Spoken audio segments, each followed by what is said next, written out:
We've been taking a look at the typical points of plot structure in a linear plot. Last time, we looked at the point of plot structure known as the point of attack and discussed the nature of the sustained action that follows this important point of plot structure.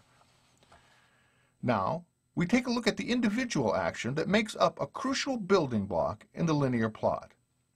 That point of plot structure is referred to as the inciting incident. The inciting incident is an individual action that occurs relatively soon in a linear plot. The very nature of this action and its purpose to the play makes its early entrance most necessary. Last time, we said that one of the conditions that were created by the sustained action that occurs between the point of attack and the inciting incident was the creation of a balance in the world of the play. The balance is created through either harmony or conflict. We can identify the individual action that serves as the inciting incident of the play as the action that occurs relatively early in the linear plot that upsets the balance of the play. By virtue of upsetting the balance that was carefully created, the playwright gets the attention of the audience and alerts them as to what the main dramatic action of the play will be. The main dramatic action is the overall sustained action, or spine of action. When the balance is upset by the inciting incident, a question should be put into the mind of the audience that must be answered. This is often referred to as the main dramatic question. So if the balance of the play Master Harold and the Boys is created by virtue of the harmony between the characters, what action occurs early on that upsets this harmony? Most people will cite the phone call by Hallie's mom as the inciting incident of the play. This individual action upsets the harmony between the characters and puts the question in the audience's mind: how will Hallie resolve his complicated relationship with his father?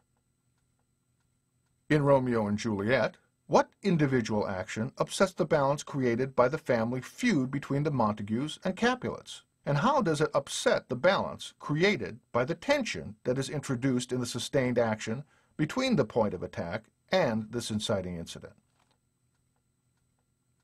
The action that follows the inciting incident is a series of crises which build in action.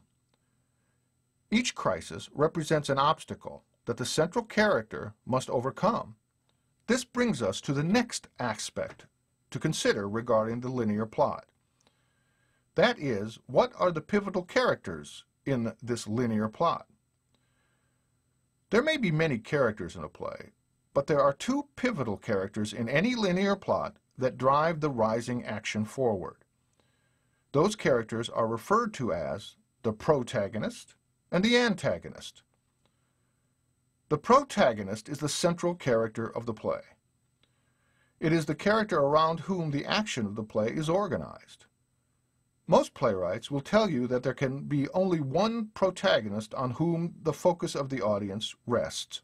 Another important quality which identifies the protagonist of a play is this: the protagonist is the character who goes through the most traumatic change in the play.